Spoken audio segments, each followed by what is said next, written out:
Good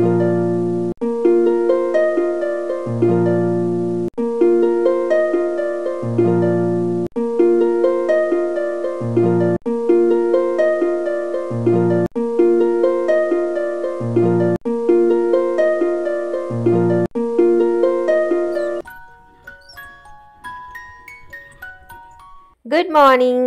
ಇವತ್ತು June ತಿಂಗಳ ಕೊನೆ ದಿನದ ಲೋಗನ್ನ ಶೇರ್ ಮಾಡ್ಕೊಳ್ತಾ ಇದ್ದೀನಿ. ಇವತ್ತು ಪುಲಾವ್ ಮಾಡಿದ್ದೀನಿ. ಸೊ ಬೆಳಿಗ್ಗೆ ಎದ್ಬಿಟ್ಟು ಮಾಮೂಲಿ ಎಲ್ಲ ಕೆಲಸಗಳನ್ನು ದಿನದ್ದು ಮುಗಿಸ್ಕೊಂಡಿದ್ದೀನಿ. ಯಾಕಂದರೆ ಡೈಲಿ ಲೋಗಲ್ಲಿ ನಾನು ಅದನ್ನ ಶೇರ್ ಮಾಡ್ತಾ ಇರ್ತೀನಿ. ಮತ್ತೆ ನಾನು ಶೇರ್ ಮಾಡೋಕ್ಕೆ ಹೋಗಲ್ಲ, ಅದು ಬೋರ್ ಅನಿಸ್ಬಿಡುತ್ತೆ ಡೈಲಿ ನನ್ನ ವಿಡಿಯೋನ ವಾಚ್ ಮಾಡೋರಿಗೆ. ಸೊ ಇವತ್ತು ಬೆಳಿಗ್ಗೆ ತಿಂಡಿಗೆ ಪಲಾವ್ ಮಾಡಿದ್ದೆ ಅಂತ ಆಗಲೇ ಹೇಳಿದೆ. ಹಾಗೆ ಎಲ್ಲ ಮಕ್ಕಳಿಗೆಲ್ಲ ತಿಂಡಿ ಎಲ್ಲ ಕೊಟ್ಬಿಟ್ಟು ರಾಮನ ಕೂಡ ಸ್ಕೂಲಿಗೆ ರೆಡಿ ಮಾಡಿಕೊಂಡು ಆನಂತರ ರಾಮನ ಸ್ಕೂಲಿಗೆ ಇವಾಗ ಕರ್ಕೊಂಡು ಹೋಗ್ತಾ ಇದ್ದೀನಿ. ನನ್ನ ಸ್ಕೂಟಿ ಬೇರೆ ಹಾಳಾಗಿಬಿಟ್ಟಿದೆ, ಇವಾಗ ನಡ್ಕೊಂಡೇ ಹೋಗಬೇಕು. ಇವನು ಬೇರೆ ಎತ್ಕೋ ಅಮ್ಮ ಅಂತಾನೆ. ಈಗ 4 ವರ್ಷದ ಕೋಣ ಇವನು, ನಾನು ಹೆಂಗೆ ಎತ್ಕೊಂಡು ಹೋಗಲಿ ಅಲ್ಲಿ ತನಕ. ಅಂತೂ ಇಂಥ ಅವನಿಗೆ ಹೆಂಗೆಂಗೋ ಮಾಡಿ ನಡೆಸ್ಕೊಂಡು ಎತ್ಕೊಂಡು ಕರ್ಕೊಂಡು ಹೋಗಿ ಬಿಟ್ಟು ಬಂದೆ. ಆನಂತರ ಇವತ್ತು ಸ್ವಲ್ಪ ಒಂದು 50% ಎಲ್ಲ ಕೆಲಸ ಮುಗಿಸ್ಕೊಂಡಿದ್ದೀನಿ. ಸ್ವಲ್ಪ ಅಡುಗೆ ಕೆಲಸ ಬಾಕಿ ಇದೆ, ಯಾಕೋ ಗೊತ್ತಿಲ್ಲ, ಆಮೇಲೆ ಮಾಡಿಬಿಡೋಣ ಬಿಸಿದು ಅಂತ ಅನ್ನಿಸ್ತು. ಸೊ ಪಲಾವ್ ಬೇರೆ ಇತ್ತಲ್ವ, ಇನ್ನೇನು ಮಧ್ಯಾಹ್ನ ಪಲಾವೇ ತಿಂತಾನೆ ಅಂತ ಹೇಳ್ಕೊಂಡು ಅಡುಗೆದು ಕೆಲಸ ಹಾಗೆ ಪೆಂಡಿಂಗ್ ಇಟ್ಬಿಟ್ಟು 1-2 ವೀಡಿಯೋ ಶೂಟ್ ಮಾಡ್ಕೊಳ್ಳೋದಿತ್ತು, ಅದನ್ನು ಮಾಡೋಕ್ಕೆ ಶುರು ಮಾಡಿದೆ. ಇದು ಟ್ರೈಪಾಡ್ ಒಂದು ಹೊಸದನ್ನು ನಾನು ಆರ್ಡರ್ ಮಾಡಿದೆ ಅಮೆಝಾನಿಂದ. ನಂದೊಂದು ಟ್ರೈಪಾಡ್ ಮುರಿದೋಗ್ಬಿಟ್ಟಿತ್ತು. ಲೋಗ್ ಮಾಡೋಕ್ಕೆಲ್ಲ ಸ್ವಲ್ಪ ಕಷ್ಟ ಆಗೋದು, ಮತ್ತು ಕೆಲವೊಂದಿಷ್ಟು ಫೋಟೋ ಏನಾದರೂ ಶೂಟ್ ಮಾಡೋದಿದ್ರು ನಂಗೆ ಕಷ್ಟ ಆಗೋದು. ಸೊ ಹಾಗಾಗಿ ಈ ಥರದೊಂದು ಟ್ರೈಪಾಡ್ ತೊಗೊಂಡಿದ್ದೀನಿ. ಇದು ಕ್ರಿಯೇಟರಿಗೆ ಯಾರಿಗಾದರೂ ಯೂಸ್ ಆಗ್ಬೋದು ಅಂತ ಅಂದ್ಕೊಂಡಿದ್ದೀನಿ. ಅಮೆಝಾನಲ್ಲಿ ತೊಗೊಂಡಿದ್ದು. ತುಂಬ ಒಳ್ಳೆ ರಿವ್ಯೂಸ್ ಇದೆ ಮತ್ತು ಜಾಸ್ತಿ ಶೇರ್ ಆಗಿರುವಂಥದ್ದು, ಜಾಸ್ತಿ ಪರ್ಚೇಸ್ ಮಾಡಿರುವಂತಹದ್ದು ಇದು. ಸೊ ಈ ಒಂದು ಟ್ರೈಪಾಡ್ನ ಲಿಂಕನ್ನು ನಾನು ಡಿಸ್ಕ್ರಿಪ್ಷನಲ್ಲಿ ಕೊಟ್ಟಿರ್ತೀನಿ. ಅಮೆಝಾನಿಂದ ತೊಗೊಂಡು ಕ್ವಾಲಿಟಿ ಅಂತೂ ನಾನು ಆ್ಯಕ್ಚುಲಿ ಇದು ನೋಡೋಕ್ಕೆ ಒಂದು ರೀತಿ ಬ್ಲ್ಯಾಕ್ ಕಲರು, ಇದು ಏನು ಪ್ಲಾಸ್ಟಿಕ್ಕಿಂದ ಏನು ಅಂತಲೂ ಅರ್ಥ ಆಗಿಲ್ಲ, ಆ ಥರ ಇತ್ತು. ತಂದಮೇಲೆ ನೋಡೋಣ ಅಂತ ಅಂದ್ಕೊಳ್ತಾ ಇದ್ದೆ. ಅಂದರೆ ಅಲ್ಲಿ ಕೊಟ್ಟಿದ್ರು, ಅದು ಏನಂತಾರೆ ಯಾವುದು ಎಲ್ಲನೂ ಕೊಟ್ಟಿದ್ರು, ಬಟ್ ಈ ವೇಟ್ ಇರುತ್ತೋ ಇಲ್ವೋ ಹೇಗಿದೆಯೇನೋ ಅಂತ ಅಂದ್ಕೊಂಡಿದ್ದೆ. ನೋಡಿ, ಇದೊಂದು ಕ್ಲ್ಯಾಂಪ್ ಕೂಡ ಕೊಡ್ತಾರೆ, ಮೊಬೈಲ್ ಹೋಲ್ಡರ್ ಅದು. ಅಂದರೆ ನೀವು ಇದರಲ್ಲಿ ಎಲ್ಲ ಕ್ಯಾಮ್ರಾದಿಂದನೂ ಶೂಟ್ ಮಾಡ್ಕೋಬೋದು, ಮೊಬೈಲಿಂದನೂ ಶೂಟ್ ಮಾಡ್ಕೋಬೋದು. ಸೊ 2 in 1 ಎಲ್ಲ ಥರದ್ದು ಇದೆ. ಆಮೇಲೆ ನೋಡ್ತೀನಿ, ತುಂಬ ಸ್ಮೂತಾಗಿತ್ತು, ತುಂಬ ಚೆನ್ನಾಗಿತ್ತು ಈ ಒಂದು ಟ್ರೈಪಾಡು. ಸೊ ಲೆಂತ್ ಕೂಡ ಹಾಗೆ, ನನ್ನ ಹಳೇದು ಟ್ರೈಪಾಡ್ ಬಂದು ಸ್ವಲ್ಪ ಹೈಟ್ ಕಡಿಮೆ ಇತ್ತು, ಇದು ತುಂಬ ಚೆನ್ನಾಗಿದೆ. ಡಿಸ್ಕ್ರಿಪ್ಷನಲ್ಲಿ ನಾನು ಇದರ ಲಿಂಕನ್ನು ಹಾಕಿರ್ತೀನಿ. ಯಾರಾದರೂ ಕ್ರಿಯೇಟರ್ ಈ ವಿಡಿಯೋಸ್ ನೋಡ್ತಾ ಇದ್ದರೆ ಅವರಿಗೆ ಯೂಸ್ ಆಗ್ಬೋದು ಅಂತ ಅಂದ್ಕೊಂಡಿದ್ದೀನಿ. ಆನಂತರ ಎಲ್ಲ ಚೆಕ್ ಮಾಡಿದೆ, ಎಲ್ಲ ಪಾರ್ಟ್ಸು ಸರಿಯಾಗಿತ್ತು, ಕೈ ಕಾಲು ಕಣ್ಣು ಎಲ್ಲನೂ. ಹಾಗಾಗಿ ಇದನ್ನು ಮತ್ತಿನ್ನೇನು ವಾಪಸ್ ಮಾಡೋದಂತೂ ಬೇಡ, ಯೂಸ್ ಆಗುತ್ತೆ ಅಂತ ಅನ್ನಿಸ್ತು, ಚೆನ್ನಾಗಿದೆ ಅಂತ ಹೇಳಿಬಿಟ್ಟು. ಆನಂತರ ಇನ್ನೊಂದು ಬಳೆ, ಅಂದರೆ ಮೀಶೋದಲ್ಲಿ ತೊಗೊಂಡಿದ್ದು. ಇನ್ನೇನು ವರಮಹಾಲಕ್ಷ್ಮಿ ಹಬ್ಬ ಬರ್ತಾ ಇದೆ ಅಲ್ವಾ, ಸೊ ಹಾಗಾಗಿ ಬಳೆದು ಒಂದಿಷ್ಟು ವಿಡಿಯೋ ಶೂಟ್ ಮಾಡೋದಿತ್ತು. ಇದು ನಾನು ಪರ್ಚೇಸ್ ಮಾಡಿದಂಥದ್ದು ಬಳೆ, ತುಂಬ ಒಳ್ಳೆ ಕ್ವಾಲಿಟಿ ಇದೆ. ನಾನು ಈಗಾಗಲೇ ಕೆಲವೊಂದಿಷ್ಟು ನಾನು ತೊಗೊಂಡಂಥದ್ದು ಪ್ರಾಡಕ್ಟ್ಗಳ ರಿವ್ಯೂ ನಿಮ್ಗೆ ಈಗಾಗಲೇ ತೋರಿಸ್ತಾ ಇದ್ದೀನಲ್ವ, ಇದ್ರ ಲಿಂಕ್ ಕೂಡ ಹಾಕಿರ್ತೀನಿ. ಪ್ಯಾಕಿಂಗ್ ಅಂತೂ ತುಂಬ ಮಸ್ತಾಗಿ ಮಾಡಿದ್ರು. ಇದರಲ್ಲಿ ಲಕ್ಷ್ಮಿ ಡಿಸೈನ್ಸ್ ಇದೆ, ಜೊತೆಗೆ ಇದು ಪಿಂಕು ಮತ್ತು ರೆಡ್ಡು 2 ರೀತಿಯದ್ದು ಒಂಥರ ಮಾಯ ಕಲರ್ ಅಂತಾರಲ್ಲ, ಆ ರೀತಿ ಸ್ಟೋನ್ ಕೊಟ್ಟಿದ್ದಾರೆ ಇವರು. ನೀವು ಬೆಳಕಲ್ಲಿ ನೋಡಿದರೆ ಪಿಂಕ್ ಕಲರ್ ಕಾಣಿಸುತ್ತೆ, ನೈಟಲ್ಲಿ ನೋಡಿದ್ರೆ ರೆಡ್ ಒಂಥರ ಮೆರೂನ್ ಕಲರ್ ಕಾಣಿಸುತ್ತೆ. ತುಂಬ ಚೆನ್ನಾಗಿತ್ತು. ಮತ್ತು ಯಾವುದೇ ಒಂದೊಂದು ಸ್ಟೋನ್ ಕೂಡ ಪ್ಯಾಕಿಂಗ್ ಮಾಡಿಕೊಂಡು ಬಂದಾಗ ಪಾರ್ಸಲ್ ಅವ್ರಿಗೆ ಬಿದ್ದಿರಲಿಲ್ಲ, ಅಷ್ಟು ಚೆನ್ನಾಗಿತ್ತು. ಹಾಗಾಗಿ ನನಗೆ ಈ ಪ್ರಾಡಕ್ಟ್ ತುಂಬ ಚೆನ್ನಾಗಿದೆ ಅನ್ನಿಸ್ತು. ಇದರ ರಿವ್ಯೂ ಕೂಡ ನಾನು ಆಲ್ರೆಡಿ ಇನ್ಸ್ಟಾದಲ್ಲಿ ಶೇರ್ ಮಾಡಿದ್ದೀನಿ, ಬಟ್ ಯೂಟ್ಯೂಬಲ್ಲಿ ಶೇರ್ ಮಾಡಿರಲಿಲ್ಲ. ಹಾಗಾಗಿ ಇದ್ರ ಲಿಂಕ್ ಕೂಡ ಡಿಸ್ಕ್ರಿಪ್ಷನಲ್ಲೇ ಹಾಕಿರ್ತೀನಿ, ಯಾರಿಗಾದರೂ ಬ್ಯಾಂಗಲ್ ಪರ್ಚೇಸ್ ಮಾಡೋದಿದ್ರೆ ಯೂಸ್ ಆಗಲಿ ಅಂತ ಹೇಳಿ. ಮೀಶೋದಲ್ಲಿ ಇಲ್ಲಿ ಸ್ಕ್ರೀನ್ಶಾಟಲ್ಲಿ ಹಾಕಿರ್ತೀನಿ ಇದರ ಪ್ರೈಸ್ ಎಷ್ಟಿದೆ ಇವಾಗ ಅಂತೇಳಿ. ಯಾಕಂದರೆ ಪ್ರೈಸ್ ಸ್ವಲ್ಪ ಒಂದು 10-20 ರೂಪಾಯಿ ಹೆಚ್ಚು ಕಡಿಮೆ ಆಗ್ತಾ ಇರುತ್ತೆ. ಸೊ ನಿಮ್ಮ ಡಿಸ್ಕ್ರಿಪ್ಷನ್ ಲಿಂಕ್ ಕೊಟ್ಟಿದ್ದೀನಲ್ವ, ಅದ್ರ ಮೇಲೆ ಡೈರೆಕ್ಟ್ ನೀವು ಕ್ಲಿಕ್ ಮಾಡಿದ್ರೆ ನಿಮಗೆ ಡೈರೆಕ್ಟ್ ಮೀಶೋ ಆ್ಯಪಿಂದ ನೀವು ಇದನ್ನು ಪರ್ಚೇಸ್ ಮಾಡ್ಕೋಬೋದು. ಓಕೆ, ಸೊ ಇದೆರಡು ಬ್ಯಾಂಗಲ್ ಮತ್ತು ಟ್ರೈಪಾಡಿಂದೆಲ್ಲ ರಿವ್ಯೂ ಮುಗಿಸ್ಕೊಂಡು ಆನಂತರ ಸ್ಟಿಚಿಂಗ್ ಕೆಲಸ ಕೂತ್ಕೊಂಡೆ. ಒಂದು ಬ್ಲೌಸ್ ಮುಗಿಸೋದಿತ್ತು, ಆ ಬ್ಲೌಸ್ ಕೂಡ ಹಾಗೆ ಮುಗಿಸ್ಬಿಡೋಣ ಅಂತ ಅಂದ್ಕೊಂಡು. ಮತ್ತು ರಾಮ್ ಕೂಡ, ಅಂದರೆ ನಾನು ಇದು ಮಧ್ಯಾಹ್ನ ಶೂಟಿಂಗ್ ಮಾಡ್ತಾ ಇರೋದು, ಅದೆಲ್ಲ ಕೆಲಸ ಮುಗಿಸ್ಬಿಟ್ಟು ನನ್ನ ಬ್ಲೌಸ್ ಕೂಡ ಇದು ಫಿನಿಶ್ ಆಗಿದೆ. ರಾಮ್ ಅಷ್ಟೊತ್ತಿಗೆ ಬಂದ, ಒಂದು 3:45-4 ಗಂಟೆ ಆಗಿತ್ತು. ಹಾಗಾಗಿ ಇದು ಅವ್ನು ಬರೋ ತನಕ ಮುಗಿಸ್ಬೇಕು ಹಠ ಮಾಡ್ಕೊಂಡು ಎಲ್ಲ ಬ್ಲೌಸು ಅಷ್ಟು ಫಿನಿಶಿಂಗ್ ಮಾಡ್ಕೊಂಡಿದ್ದೀನಿ. ಈಗ ಹ್ಯಾಂಡ್ ವರ್ಕ್ ಒಂದು ಬಾಕಿ ಇದೆ, ಆದರೆ ನೈಟ್ ಮಾಡೋದು ಅಂತ ಹೇಳಿ ಹಾಗೆ ಇಟ್ಬಿಟ್ಟು ಒಂದು ಬಾಟ್ಲಂತೂ ಕಂಪಲ್ಸರಿ ಇವಾಗ ಮಾಡಿಟ್ಕೊಬಿಟ್ಟಿದ್ದೀನಿ. ಯಾಕಂದರೆ ಕೆಲಸ ಮಾಡ್ತಾ ಮಾಡ್ತಾ ನೀರು ಕುಡಿಯೋದೇ ಮರ್ತೋಗ್ಬಿಡುತ್ತೆ. ಅದರಲ್ಲೂ ಇವಾಗ ಮಳೆಗಾಲ ಅಲ್ವಾ, ಹಾಗಾಗಿ ಬಾಯಾರಿಕೆ ಕಡಿಮೆ. ಬಟ್ ನೀರು ನಾವು ಕಡಿಮೆ ಮಾಡಿದ್ರೆ ನಿಮಗೆ ಗೊತ್ತಲ್ವ, ಮಷಿನ್ ಕೆಲಸ ಅಂತೂ ಫುಲ್ಲು ಅದು ನಮಗೆ ಹೀಟ್ ಆಗುತ್ತೆ ಬಾಡಿ. ಬ್ಲೌಸ್ ನೋಡ್ಬೋದು ನೀವು ಇಲ್ಲಿ. ಇದು ಮಾಮೂಲಿ ಪ್ಲೇನ್ ಬ್ಲೌಸು, ಪೋರ್ಟಕ್ ಬ್ಲೌಸು. ಇದರ ವಿಡಿಯೋ ನಾನು ನನ್ನ ಇನ್ನೊಂದು ಯೂಟ್ಯೂಬ್ ಚಾನಲ್ ಇದೆ ಅಲ್ವಾ, ಜ್ಯೋತಿಶ್ರಾಮ್ ಅಂತ ಹೇಳಿ, ಅದರಲ್ಲಿ ನಾನು ಏನು ಸ್ಟಿಚಿಂಗ್ ರಿಲೇಟೆಡ್ ವೀಡಿಯೋಸ್ ಆಲ್ರೆಡಿ ಹಾಕ್ತಾ ಇದ್ದೀನಿ. ಸೊ ಎಲ್ಲ ಚಾನಲ್ಗಳ ಲಿಂಕ್ ಡಿಸ್ಕ್ರಿಪ್ಷನ್ ನಾನು ಕೊಟ್ಟಿರ್ತೀನಿ. ಫೇಸ್ಬುಕ್ ಪೇಜ್ ಇರ್ಬೋದು, ಇನ್ಸ್ಟಾಗ್ರಾಮ್ ಇರ್ಬೋದು, ವಾಟ್ಸಪ್ ಚಾನಲ್ ಇರ್ಬೋದು. ಅದನ್ನು ನೀವು ಒಂದ್ಸಲ ಜಾಯ್ನ್ ಆಗಿದ್ರೆ ನಿಮಗೆ ಸ್ಟಿಚಿಂಗ್ ರಿಲೇಟೆಡ್ ವೀಡಿಯೋಸ್ಗಳನ್ನು ಅಥವಾ ಫ್ಯಾಷನ್ ರಿಲೇಟೆಡ್ ವೀಡಿಯೋಸ್ಗಳನ್ನ ಕೂಡ ನೀವು ಅಲ್ಲಿ ನೋಡ್ಕೋಬೋದಾಗತ್ತೆ. ರಾಮು ಏನೋ ಆಟ ಆಡ್ಕೋತಾ ಇದ್ದ, ಅವನಿಗೆ ತಿಂಡಿ ಎಲ್ಲ ಕೊಟ್ಬಿಟ್ಟು ಮತ್ತೆ ಸಂಜೆ ಟೈಮ್ನಲ್ಲಿ ಒಂದ್ಸಲ ಮನೆ ಕ್ಲೀನ್ ಮಾಡ್ಕೊಬಿಡ್ತೀನಿ. ಅಂದರೆ ದೇವ್ರ ಪೂಜೆ ಮಾಡಬೇಕು ಸಂಜೆ ಟೈಮ್ನಲ್ಲಿ ಅಂತ ಹೇಳ್ಕೊಂಡು, ಸೊ ಮನೆಯೆಲ್ಲ ಕ್ಲೀನ್ ಮಾಡ್ಕೊಂಡು ಒಂದು ಸ್ವಲ್ಪ ಪಾತ್ರೆ ಎಲ್ಲ ವಾಶ್ ಮಾಡೋದಿತ್ತು. ಮತ್ತು ಅದನ್ನೆಲ್ಲ ಮುಗಿಸ್ಕೊಂಡು ದೇವರಿಗೆ ಹೂ ಬೇರೆ ಕುಯ್ಕೊಬಂದು ಇಟ್ಕೊಬಿಡ್ತೀನಿ. ಅಂದರೆ ಮಾರನೇ ದಿನ ಪೂಜೆಗೆ ನಾನು ಮುಂಚಿನ ದಿನವೇ ಹೂವೆಲ್ಲ ಕುಯ್ಕೊಬಂದಿರ್ತೀನಿ. ಬೆಳಿಗ್ಗೆ ಮುಂಚೆನೇ ನಾವು ಪೂಜೆ ಮಾಡೋದ್ರಿಂದ ಆ ರಾತ್ರಿ ಅಂದರೆ ಬೆಳಿಗ್ಗೆನಲ್ಲಿ ಅಷ್ಟು ಕಪ್ಪಿರುತ್ತಲ್ವ, ಹೊರಗಡೆ ಹೋಗಿ ಕುಯ್ಕೊಬರೋಕ್ಕಾಗಲ್ಲ. ಅದು ಮತ್ತು ಮೊಗ್ಗೆ ಯಾವುದು ಅರಳಿದ್ದು ಯಾವುದೂ ಗೊತ್ತಾಗೋದಿಲ್ಲ ಆ ಟೈಮ್ನಲ್ಲಿ, ಆ ಥರ ಇರುತ್ತೆ ಅದು. ಹಾಗಾಗಿ ನಾನೇನು ಮಾಡ್ತೀನಿ, ಮುಂಚಿನ ದಿನವೇ ಹೋಗಿ ದೊಡ್ಡ ದೊಡ್ಡ ಮೊಗ್ಗನ್ನೆಲ್ಲ ನೋಡಿ ಕುಯ್ಕೊಂಡು ಬಂದು ಒಂದು ಕವರಲ್ಲಿ ಹಾಕಿಟ್ಬಿಟ್ರೆ ಬೆಳಿಗ್ಗೆ ಆಗೋ ತನಕ ಅದು ಸ್ವಲ್ಪ ಅದರಲ್ಲೇ ಚೆನ್ನಾಗಿ ಫ್ರೆಶ್ ಆಗಿ ಅಳ್ಕೊಂಡಿರುತ್ತೆ.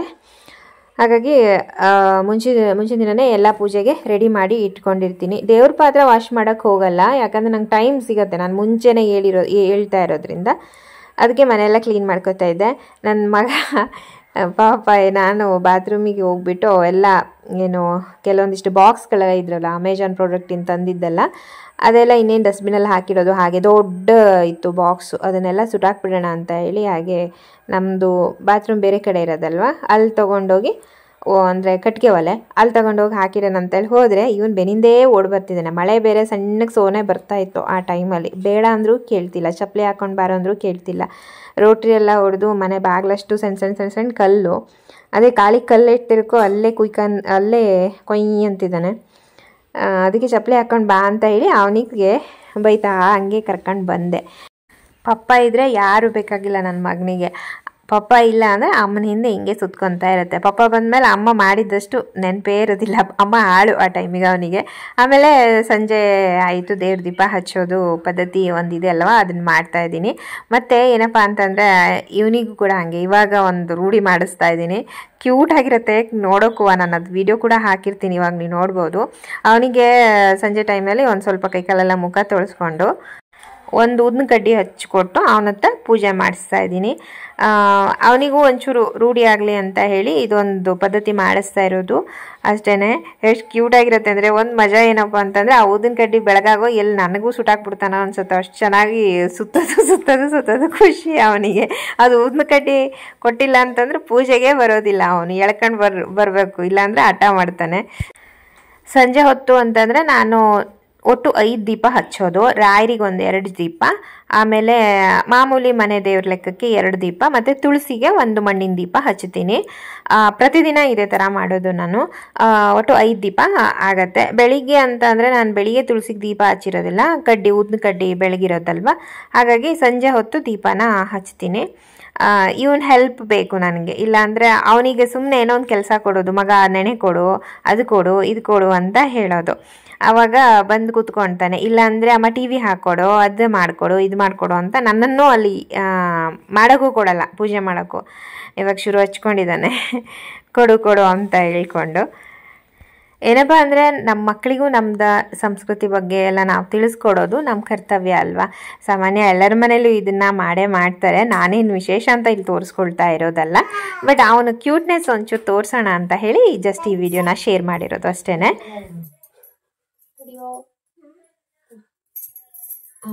ಈಗ ಗಂಟೆ ತಕ ಬಾ, ಗಂಟೆ ತಕೊಂಡ್ ಬಾ.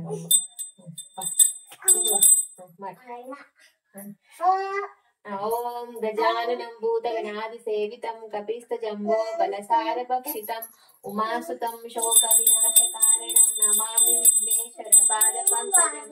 ನಾ ಮಾಡ್ಬೇಕಾ? ನಮಾಮಿ ವಿಘ್ನೇಶ್ವರ ಪಾದ ಪಂಕಜಂ. ಸರ್ವಮಂಗಲ ಮಾಂಗಲ್ಯೆ ಶಿವೆ ಸರ್ವಾರ್ಥ ಸಾಧಿಕೆ ಶರಣ್ಯೇ ತ್ರಯಂಬಕೆ ದೇವಿ ಶ್ರೀ ರೇಣುಕಾ ದೇವಿ ನಮೋಸ್ತುತೆ. ಉದೋ ಉದೋ ಎಲ್ಲಮ್ಮ ತಾಯಿ ಉದೋ ಉದೋ ಉದೋ ಉದೋ ರೇಣುಕಾ ದೇವಿ ಉದೋ ಉದೋ. ತಡಿಯೋ ಅದು ಕಿಡಿ ಬೀಳದು. ಹಾ ಉದೋ ಉದೋ ಏನು ಎರಿಬೇಕೆ ಗೊತ್ತಾ? ಓಂ ಉದೋ ಉದೋ ಎಲ್ಲವ್ವ ತಾಯಿ ಉದೋ ಉದೋ. ಮಾತಂಗಿ ತಾಯಿ ಉದೋ ಉದೋ. ರೇಣುಕಾ ದೇವಿ ಎಲ್ಲಮ್ಮ ತಾಯಿ ಉದೋ ಉದೋ. ಶ್ರೀ ಗುರು ರಾಘವೇಂದ್ರಾಯ ನಮಃ. ಹರೇ ಕೃಷ್ಣ ಕೃಷ್ಣ ಕೃಷ್ಣ ಹರೇ ಹರೇ, ಹರೇ ರಾಮ ರಾಮ ರಾಮ ಹರೇ ಹರೇ. ಕೊಡ್ಲಾ? ಇದಿರ್ಲಿ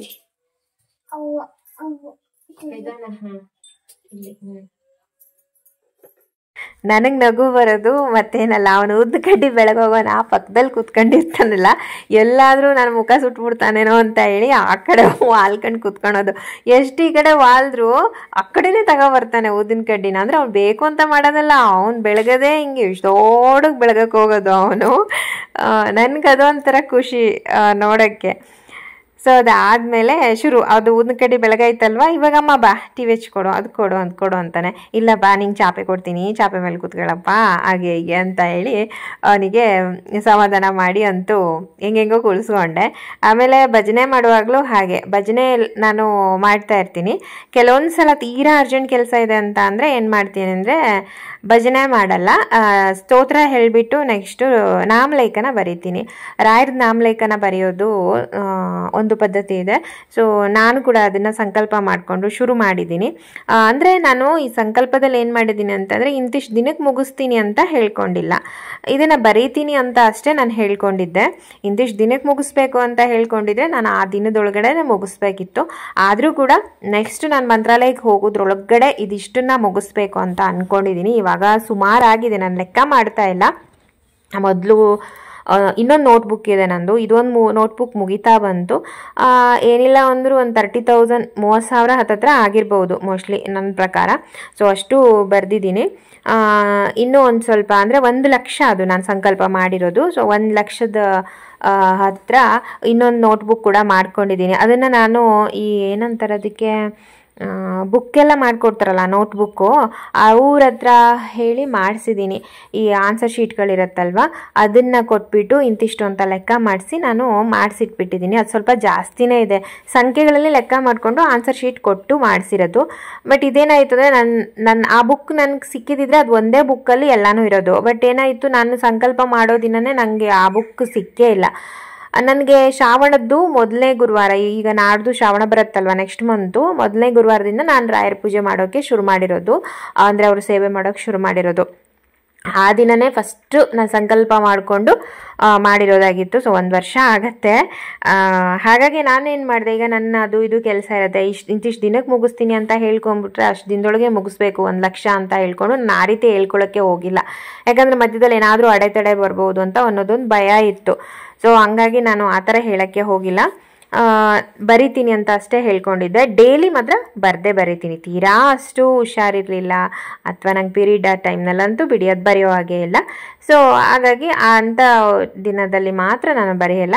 ಬಟ್ ಬಾಕಿ ದಿನ ಎಲ್ಲ ಒಂದೊಂದು ಪೇಜ್ ಬರಿತೀನಿ. ಇಲ್ಲ ಅಂದರೆ ಅಟ್ಲೀಸ್ಟ್ ಒಂದು 2 ಸಾಲು ಈ ಥರ, ಅದು ಫುಲ್ ನೋಟ್ಬುಕ್ 2 ಸಾಲು ಇರುತ್ತಲ್ವ, ಎಷ್ಟಾಗುತ್ತೋ ಅಷ್ಟು ಬರಿತೀನಿ. ಮಾಡ್ತಾಯಿದ್ದೀನಿ. ಯಾರಿಗಾದರೂ ಈ ನಾಮಲೇಖನ ಸಂಕಲ್ಪದ ಬಗ್ಗೆ ಏನಾದರೂ ಕೇಳೋದಿದ್ರೆ ನನ್ನ ಹತ್ರ ಕಮೆಂಟ್ ಮಾಡಿ ತಿಳಿಸಿ, ನಾನು ಖಂಡಿತ ತಿಳಿಸ್ಕೊಡ್ತೀನಿ. ಇದಕ್ಕೆ ತುಂಬ ಒಳ್ಳೆಯದು, ಇದು ಒಂದು ಪುಣ್ಯ ಕೂಡ ಇದರಿಂದ ಸಿಗತ್ತೆ. ಇದು ಒಂದು ಸರಿಯಾದ ಪದ್ಧತಿ ಅಂತ ಹೇಳ್ತೀನಿ. ಯಾಕಂದರೆ ರಾಯರ ಬಗ್ಗೆ ಸುಮಾರಷ್ಟು ಪದ್ಧತಿಗಳನ್ನು ಎಷ್ಟೋ ಜನ ಹೇಳಿರ್ತಾರಲ್ವ, ಅದೆಲ್ಲನೂ ಸರಿ ಅಂತ ಹೇಳೋಕ್ಕಾಗಲ್ಲ. ಕೆಲವೊಂದಿಷ್ಟು ಅವ್ರವ್ರ ನಂಬಿಕೆ ಅಂತಲೂ ಹೇಳ್ಬೋದು, ಮತ್ತು ಕೆಲವೊಂದಿಷ್ಟು ಕಲ್ಪನೆಗಳು ಅಂತಲೂ ನಾನು ಹೇಳೋಕೆ ಇಷ್ಟಪಡ್ತೀನಿ. ನಾನು ಇಂಥ ಚಾನಲ್ಲು ಆ ಥರ ಎಲ್ಲ ಹೇಳೋಕ್ಕೆ ಹೋಗಲ್ಲ. ನಾವು ನೋಡಿದಾಗ ಈಗ ನಾವು ಮೇನ್ ಯಾರನ್ನ ಕೇಳಬೇಕು ಗೊತ್ತಾ, ಮಠದಲ್ಲಿ ಇರ್ತಲ್ವ, ಮಠದಲ್ಲಿ ಇರೋಂಥ ಗುರುಗಳನ್ನ ಕೇಳಬೇಕಾಗತ್ತೆ, ಅಥವಾ ರಾಯರ ಸೇವಾ ಪುಸ್ತಕ ಅಂತ ಇರುತ್ತೆ. ಆ ಥರದನ್ನು ನಾವು ನೋಡಿಕೊಂಡು ಮಾಡೋದು ತುಂಬ ಒಳ್ಳೆಯದು. ಸುಮ್ಮನೆ ಈಗ ಜನರ ಬಾಯಲ್ಲಿ ಬರುವಂತಹ ಸುದ್ದಿಗಳನ್ನು ಕೇಳೋಕ್ಕೆ ಹೋಗಬೇಡಿ. ಇದು ರಾಯರ ಮಠದಲ್ಲಿ ಗುರುಗಳು ಇದ್ದೇ ಇರ್ತಾರಲ್ಲಿ, ರಾಯರ ಸೇವೆ ಮಾಡುವಂಥವ್ರು, ಅವ್ರ ಹತ್ರ ಕೇಳಿದರೆ ತುಂಬ ಒಳ್ಳೆಯದು ನನ್ನ ಪ್ರಕಾರ. ಸರಿನಾ? ಅವ್ರು ಹೇಳಿದಂಥ ಮಾತುಗಳನ್ನು, ಅವ್ರು ಹೇಳಿದಂಥ ಪದ್ಧತಿಗಳನ್ನು ಅನುಸರಿಸೋದು ಒಳ್ಳೆಯದು. ನಾನು ಸ್ವಲ್ಪ ಹಾಗೆ ಫಾಲೋ ಮಾಡೋದು. ಸುಮ್ಮನೆ ಇವ್ರು ಹೇಳಿದ್ದೆಲ್ಲ ಕೇಳ್ತಾ ತಲೆಗೆ ಹಾಕ್ಕೊಂಡು ಏನೇನೋ ಪೂಜೆ ಅಂತೆ, ಏನೇನೋ ಸಂಕಲ್ಪ ಅಂತೆ, ಏನೇನೋ ವ್ರತ ಅಂತೆ, ಹಂಗೆ ಮಾಡೋಕ್ಕೆ ಹೋಗಲ್ಲ ನಾನು. ನನ್ನ ಭಕ್ತಿ, ನನ್ನ ನಂಬಿಕೆನ ಜಸ್ಟ್ ನಾನು ಹೇಳಿರೋದು ಅಷ್ಟೇ. ಓಕೆ. ಹಾಗೆ ನೈಟು ವೇಣುಗೆ ಮಂತ್ ಎಂಡ್ ಆಗಿರೋದ್ರಿಂದ ಪಾಪ ಫುಲ್ ಬ್ಯುಸಿ ಇದ್ದರು. ಅವ್ರು ಬರೋಕ್ಕೆ ತುಂಬ ಲೇಟ್ ಅಂತ ಅನ್ನಿಸ್ತು. ಸುಮಾರು ಒಂದು 9 ಗಂಟೆಗೆ ಬಂದರು ಅವರು. ಸೊ ಹಾಗಾಗಿ ನೈಟ್ ನಾನು ಅದೇ ಹೇಳಿದ್ನಲ್ಲ, ಅಡುಗೆ ಏನು ಮಾಡಬೇಕು ಅಂತ ಪ್ಲ್ಯಾನ್ ಇಲ್ಲ. ಮಧ್ಯಾಹ್ನ ಪಲಾವ್ ಇತ್ತಲ್ವ, ನಾನು ಪೃಥ್ವಿ ಇರೋದ್ರಿಂದ ಅದನ್ನೇ ತಿಂದ್ವಿ. ಮತ್ತು ಅನ್ನ ಸಾಂಬಾರು ಏನೂ ಮಾಡೋಕ್ಕೆ ಹೋಗಿಲ್ಲ. ನೈಟು ಚಪಾತಿ ಮಾಡಿ ಬೀಟ್ರೋಟು ಕ್ಯಾರೆಟ್ ಎಲ್ಲ ಇದ್ದು ಅವನ್ನ ಹಾಕಿ ಪಲ್ಯ ಮಾಡೋಣ ಅಂತಲೇ ಪ್ಲ್ಯಾನ್ ಮಾಡ್ಕೊಂಡಿದ್ದೆ. ಸೊ ವೇಣು ಬರೋ ಹೊತ್ತಿಗೆ ಮಾಡಿದ್ರೆ ಬಿಸಿ ಬಿಸಿ ಚಪಾತಿ ಮತ್ತು ಪಲ್ಯ ತಿಂತಾನೆ ಅಂತ ಹೇಳ್ಕೊಂಡು ನೈಟು ಚಪಾತಿ ಮತ್ತು ಪಲ್ಯಕ್ಕೆಲ್ಲ ರೆಡಿ ಮಾಡಿಕೊಂಡೆ. ಸೊ ಇದಾಗಿತ್ತು ಇವತ್ತಿನ ಇವತ್ತಿನ ನನ್ನ ದಿನಚರಿ ಈ ರೀತಿಯಾಗಿ ಇತ್ತು. ಯಾರೆಲ್ಲ ಇಷ್ಟೋ ತನಕ ಈ ವಿಡಿಯೋವನ್ನು ವಾಚ್ ಮಾಡಿದ್ರ, thank you for watching. And ಮತ್ತೆ ಸಿಗ್ತೀನಿ. ಬಾಯ್.